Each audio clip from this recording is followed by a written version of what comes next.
Welcome to Business Innovators Radio, featuring industry influencers and trendsetters sharing proven strategies to help you build a better life right now. Welcome to the show. I'm your host, Anna Rosenberg, and today we'll be discussing public speaking confidence and how to overcome fear of public speaking with our guest, Janine Burke. Janine helps people overcome the fear of public speaking and improve their presentation skills. Her clients go from fear to fabulous or good to great. Janine firmly believes there is a terrific speaker in all of us. Thank God for that. She has all the tips and tricks the professionals use to be a star on stage. She teaches clients how to craft their message to appeal to their specific audience, develop an impactful opening and memorable closing or call to action. Welcome to the show, Janine. Good morning, Anna. Tell us a little bit about the kind of people you help. Anyone that has a fear of public speaking. Now, my clients vary so greatly. It could be someone that has to give a speech at their mother's funeral and they're scared to death and they want to be able to give their loved one a really beautiful speech. It could be a corporate client that has a big presentation coming up and it's high stakes, so they want to make sure that they appear confident and that their stories and their call to action are memorable. Sometimes it could be little kids that are doing a science fair and their parents want them to start off with confidence before they learn to experience fear. So it's anyone that truly understands the importance of their voices being heard, of being clear, concise, and articulate. And it could be anyone in the whole world that wants to be better than they already are. That's the part of good to great. And that makes a big difference. I have a lot of people that I see that are already really good. They just need that little bit of added energy or some clever words to use or a really terrific opening or even a really terrific introduction. And then there are some people that come that are so afraid that I've got to take them from fear to fabulous, where they're just paralyzed with fear. And there are so many great tips to overcome fear that I work with them on that so that they can stand tall in front of 3 or 4 or 5 or 10 people and be the same person that they are when they're with their friends in a coffee shop. Fun, engaging, and they can get over the fear that people are judging them. What is confidence to you and for you? Confidence to me is being able to deliver a message, and this can translate to relationships, it can translate to dealing with your boss, and being able to deliver a really clear, concise, well thought out message. And I think we live in a world where a lot of people react, and by learning how to speak and the preparation that goes into public speaking, people learn to take their time before they just blurt out something. They know how to craft a way to be able to speak to their boss in a way that's acceptable to their boss, in a way that their neighbors can appreciate. So it's about being thoughtful about your words before you just spill them out and create a whole lot of trouble for yourself. I understand what you're saying. What do you see as the biggest misconceptions about building public speaking confidence? I think the greatest misconception is that people won't be able to do it. Now, I know, for example, at my age, I'm not going to become an Olympic gymnast. That takes hundreds and hundreds and hundreds and thousands of hours of practice starting when you're a child. However, anyone can learn to be a public speaker. It's a skill, and there are tips and tricks that public speaking coaches know that once people start to practice them, they can really move very quickly. So you can come in very fearful and very quickly overcome that. You can't become a great golfer quickly. You can't become a great gymnast quickly, but you can become a much better public speaker very quickly. And I think another misconception is that they'll never get over the fear and that public speaking is more feared than death. I don't think that's true at all. Believe me, I'd much rather give a speech than die, wouldn't you? I would, but I have heard, and you probably have heard a joke too.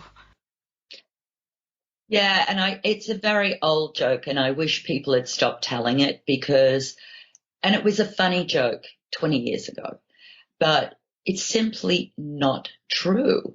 If I said to someone, I'm going to shoot this kitten unless you make a speech, believe me, they'd make a speech. So I think it's a wildly exaggerated joke that's become an urban myth, and it's just not true. What do you feel are the little-known pitfalls to avoid when building public speaking confidence? The biggest pitfall, and you'll hear it every time you see a new public speaker, is they've got a tendency to speak too fast because they're dying to get it over with and they just can't wait to get it over with. And the truth is, to be understood, we need to speak at 100 or 120 words a minute. And when I ask people, how many words do you think we speak a minute? They go from, they guess, 80 to 600. Now, if I was speaking 600 words a minute, you wouldn't be able to hear me. So how I tell people to craft their speech is they write their speech in a Word document. If they're told, Anna, you have 5 minutes to speak at the next convention, you write out your speech. In the pull-down menu, it says word count. And if you've got 10,000 words, you clearly are going to have to speak very, very fast to fit them all into 5 minutes. So professionals know that if they do a word count, it can give them a really good starting point on how many words they need to use. Once they see it written out, they can also look for repeated words. Some people like the words huge. Well, when you say that too many times in a speech, it's boring. Writing it out gives you the opportunity to be able to make the speech more interesting. Instead of using the word teach all the time, you might change it to educate, or you might change it to mentor. You might look at it and say, I'm looking at this speech and I don't see any opportunity for vocal variety. So maybe I should put in a quote. So I think the biggest tip that anyone can know is to speak slowly, use pauses because they underline your points. And speaking too fast only confuses your audience, and people tune out very quickly to what they don't understand. So I'd say that's my number one tip. Thank you for that. I should take that tip, probably. No, you speak really nicely and slowly. Let's shift the conversation a little bit to what's possible. How have you been able to help your clients? With public speaking, anything is possible. Anything. And this is what's interesting. My two biggest tips, besides the how many words, are practice and preparation. So you've got to prepare your speech. You have to work out, have you got a good script? Is it interesting? Does it speak to what the audience are there to hear? And then you need to practice it. And if you study other speakers, and TED Talks is an international way to look at great speakers on the stage. There's a thing called Moth Radio Hour that you can listen to really fabulous speakers. If you hone your craft, if you keep practicing, if every time they say, we need someone to give a speech at the next YMCA, at the next Mothers Club meeting, at the next office party, jump at the opportunity, because the more you do it, the better you will get. The more you do it, the more confident you will get. The more you do it, the more you'll start to enjoy it too. And when you start getting really good feedback, and you look in the audience and you see your coworkers smile, or you see your clients buying your products because your presentation was so fantastic, they're thrills that are never forgotten. Once you get a taste of how good it feels, you have to keep going. Because if you don't practice tennis, for example, you lose your skills. If you don't practice golf, if you don't practice exercise, everything is about practice. So what I say to my clients is, take every opportunity that is ever given to you to speak, and give it 100%. Don't say, oh, it's only my coworkers. Oh, it's only this person. Give everyone 100%, and that practice and preparation will propel you from good to great and make you someone that people say, oh, we want Anna to speak next time. No, let's have Bob be the chairman of the next party or function or panel. It's vital to enjoy it, and you'll enjoy it by the more you do it.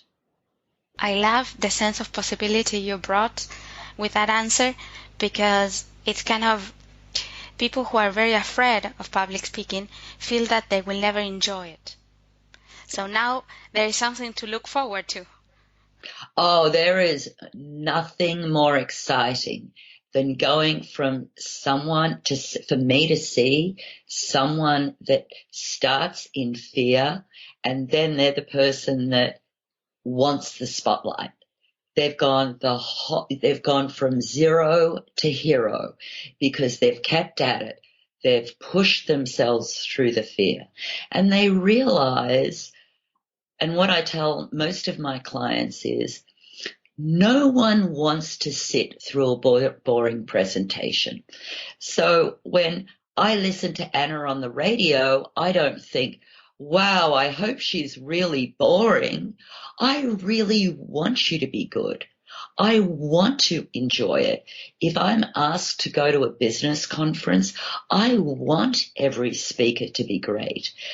Speakers don't realize the audience is on their side. There's always one sparkling face in every audience that you can look at, and they're smiling. And when you start losing confidence, you look over at them and they will give you the renewed confidence to keep going. Also, remember, no one knows your script. You're the only one that knows your script. So if you forget something, or if you make a mistake, it's not the end of the world. Now, if you're repeating Shakespeare, that's one thing, because everyone knows Shakespeare. But if you're presenting your own script, No one knows if you left something out. So you need to let go of that and just keep going. There's no judgment. People want you to be great.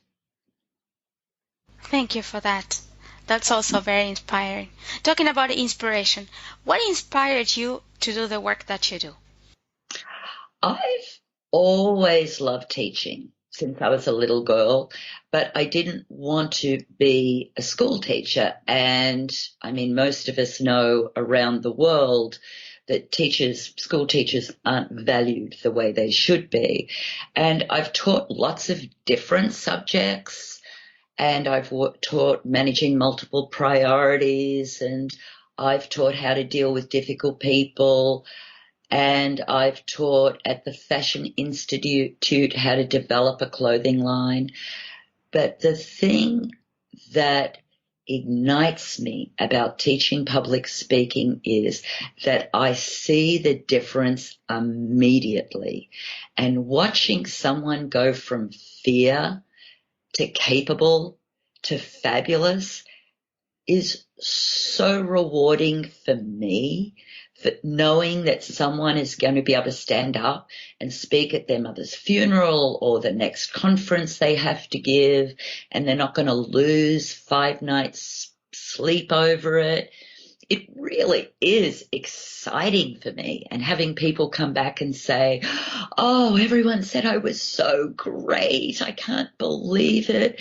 That's worth a lot of money in my mind of doing some good. Everyone does good in different ways.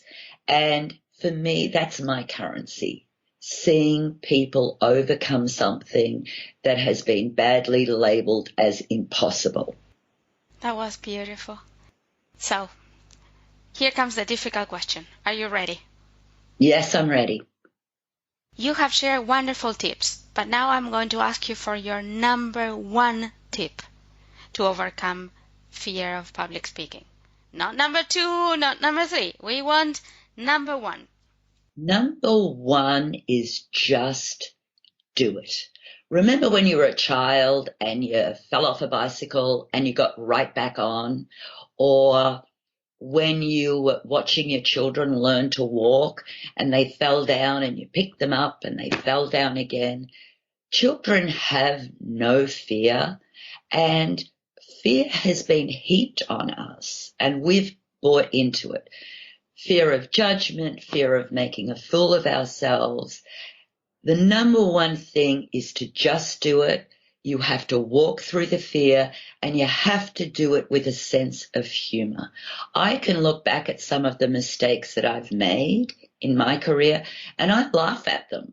And I use them, I hold them up as, look how far I've come. So you just have to walk through that fear like a little kid that stands up again after they've got a boo-boo. And get your friends to support you, to practice with you. It's only fear. And we've got so much fear in our lives. This is one that we can physically take control of. Can't take control of climate change. We can't take control of what the stock market is going to do, but we can take control about making the next step for our voices to be heard. Now, there are Toastmasters groups all over the world, and they're very inexpensive ways to get public speaking classes. And even my clients go to Toastmasters, and that's where I cut my teeth, in Toastmasters, because it's a way to grow and learn with other people on the same path. And it's a place where no one has any judgment because they all start off with the same fear. So at Toastmasters, just going for it, laughing at your mistakes, having your friends support you, practicing on your own, but you've got to practice out loud. And a lot of people think, oh, I know it in my head. You actually have to say it out loud. You have to practice your tempo, your intonations, your pauses. So There are so many tips. And another thing, if you're in great fear, exercise beforehand. That is a way to channel off a lot of nervous energy. Go for a run, go for a bike ride, do 10 jumping jacks. But that will burn off a lot of the fear and leave you with just energy. Is that helpful? That was very helpful. I loved the sense of humor part because I think it's a human thing, right? When we are afraid or we are anxious, we forget the sense of humor. And that's one of the cases where we need it the most. Absolutely. And that's why when you practice, or for example, one of the things that a lot of people are scared about is if they're giving a presentation and there's going to be question and answer time. What if I don't know the answers to the questions? Well, you have to anticipate most of the answers. So if you're selling a vacuum cleaner, you clearly have to know what the vacuum cleaner does. But if you don't know, there are so many ways about it. You can say, well, that's the greatest question in the world, and I wish I had a great answer, but I don't. I'll find out for you. You can always look, you see supermodels that fall down on the stage when they're at a, Paris runway. They get up and they move on. Watch late night show hosts. They make mistakes and they laugh about it and say, well, that joke didn't go over well, and they just move on. So practicing. I've had some people say, I got up in front of the audience and I said, oh, I'm so nervous. And I said, that's not a bad thing. Everyone can relate to that. They laugh with you. They're never laughing at you. And that's the fear. You think people are laughing at you. They're not. If you've got a sense of humor, they're laughing with you. Thank goodness for that. Yeah.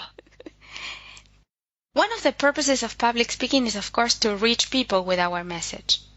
So how can we grab the attention of an audience? I know you're a master at attention grabbing.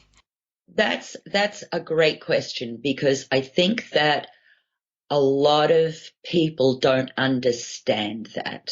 And I think there are lots of really good ways, lots of good openings. So, for example, one might be, would you be surprised to know that only 50% of Americans understand their homeowners insurance? Or some kind of shocking fact. By the end of this talk today, 200 unwed mothers will be facing difficult decisions. Or a question. How many of you here today are sick of your internet provider? Well, today I am going to give you real solutions to overcome that problem. You could start with a quote. Shakespeare once said, a rose by any other name would smell as sweet. But my name is Eeyore, and that's not a very sweet smelling name. So it is having a great sentence that will wake your audience up. Often it's a question, an interesting fact, or you need to engage them in the first 30 seconds. So the first few sentences you really need to think about, because the first few sentences are the sentences that decide whether they will tune in or not bother. So now we know where part of our energy should go. And my guess is that another big portion of our energy should be devoted to the call to action. Absolutely. And the way I look at it is like this.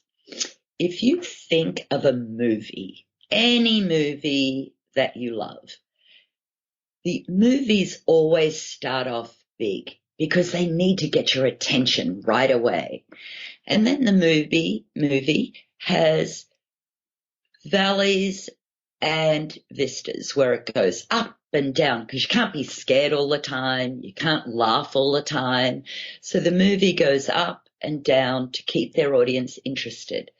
But every movie ends with a big finish. And that is because what we remember most is what we hear first and what we hear last. So if there's only two parts of a speech that you must remember, it's your opening, because that's when you have the opportunity to make eye contact, to say something interesting, to get their attention. And it must always be the end, because that is the crescendo. It's where the cars blow up, or Tom Cruise saves the planet, or where the lovers kiss. It is where they will walk out and say, that was great. Your call to action is, I want you to sign up today. I look forward to meeting you afterwards so I can tell you more about my product. Whatever it might be, but the end is very important, because, as I said, people remember the opening and they remember the conclusion, and that's where you want to put your work in to your script. An obstacle that people face with a call to action, sometimes particularly when the call to action implies selling of some kind, or like talking about money in some way, shape or form, is that there is a big shift of energy between the whole presentation and that moment. When they start, you see the shift in energy of people, and you see them either trying to go quickly, fast through the call to action, or anything that has to do with selling or talking about money. So they were great presenters until that moment. Or I totally get it. And it's because people forget why they're there. If I'm selling something, that call to action is why I'm there.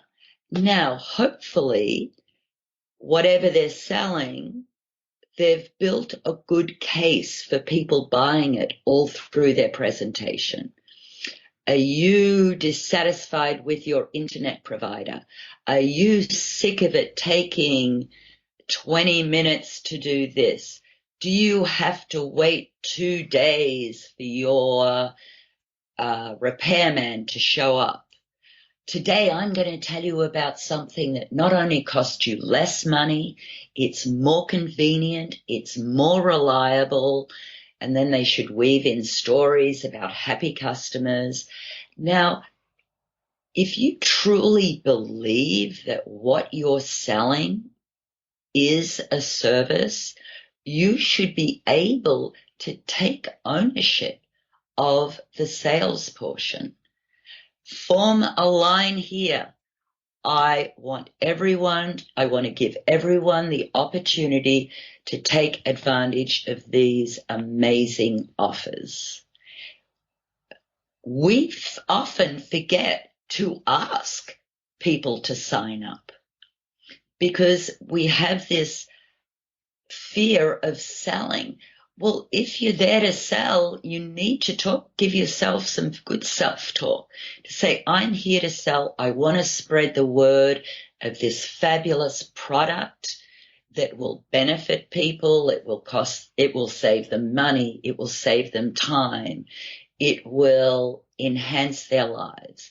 If you truly believe that, you need to take ownership of the last step, which is giving the opportunity to people to sign up, to buy your product, and you need to practice that. But during your whole presentation, you should be giving them reasons why they need your product.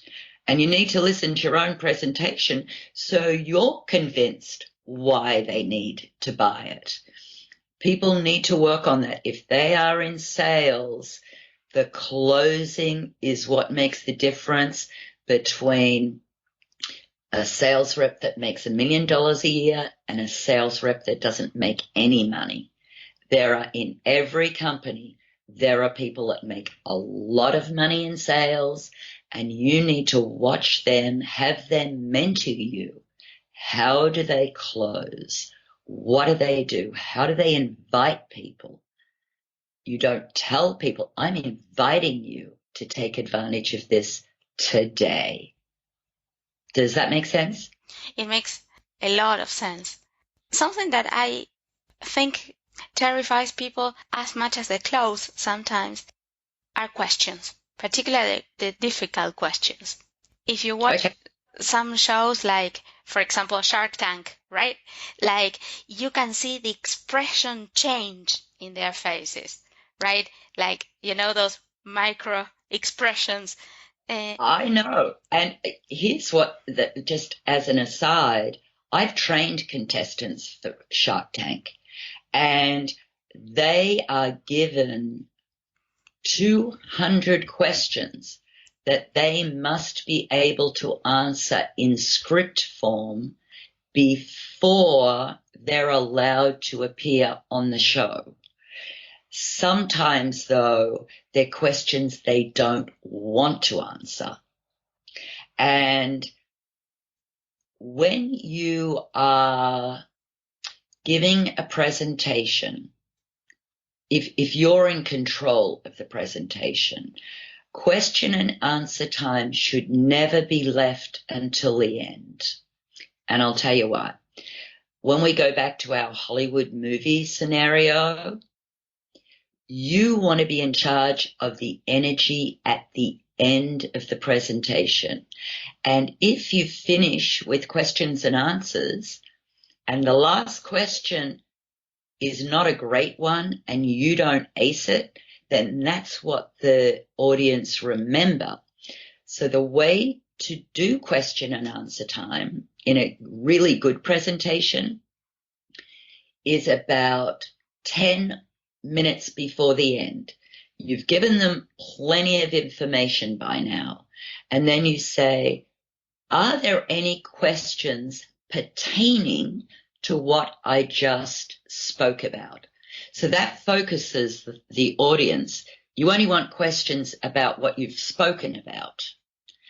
And because you know your product, you should spend time anticipating what questions they're going to ask. Do the wheels fall off? How long will it last? What's the warranty? What's been your experience? Then you wrap up by saying, we have to finish question and answer time now.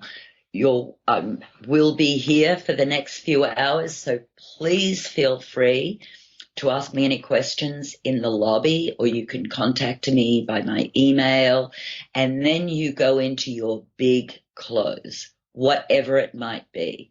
But I think it is the speaker's responsibility to anticipate the questions. And in Shark Tank, they do know the questions. It's just often they really don't want to answer them because they might say, how many factories do you have in California? They mayn't want to answer that because they mayn't want the competition of their product to know how many factories there are in California. How many units have you sold? They mayn't want to answer that, but they are expected to, believe me. I guess that the ostrich method of sticking the head in the sand and just not wanting to answer a question is not the right preparation. It's not. And everything, Anna, comes down to preparation and practice. And look at any political debate. They know the questions they're going to be asked. They know what their opponent is going to say about them. Their job is to prepare when their opponent throws at them something that they may not want to talk about. Well, you know what? They know their opponent's going to do it, so they have to be prepared. When I say you need to prepare, I mean you need to know nearly every question you could possibly be asked. If you're a dentist and you're standing up there using your dental certificate as your right to speak, then you better know the questions you'll be asked. You've gone to school for 4 or 5 years or 10 years to be a dentist, you're expected to know the answers. If you're selling something, you're expected to know what the product does and doesn't do. And that's part of your preparation, is to anticipate what you'll be asked. Now, sometimes people might ask you something that you have absolutely no idea about. Then you just gracefully say, I really don't know how much that would be converted into yen or Dutch marks or to Australian dollars. I will get back to you. Because some questions are just from left field and people just are asking them, I don't know why. Or you can open it up and say, that's a great question. Does anyone else in the room, we're a group of professional dentists here, does anyone else in the room know what to do with a red, blue, and green molar that's been causing someone problems? So there are many ways around question and answer time. Just don't finish with question and answer time. Your job is to finish big, and that's with your call to action. That was gold. How can Thank people you. find out more about your work? You could find out more. I think you're putting a link to my website. I'm on Yelp. I'm on LinkedIn, JanineBurkeLA.com. All you need to know. And that's a perfect note to complete our interview today. Till next time, remember, your awesomeness is portable. You can take it with you anywhere. Thanks for listening to Business Innovators Radio. To hear all episodes featuring leading industry influencers and trendsetters, visit us online at businessinnovatorsradio.com today.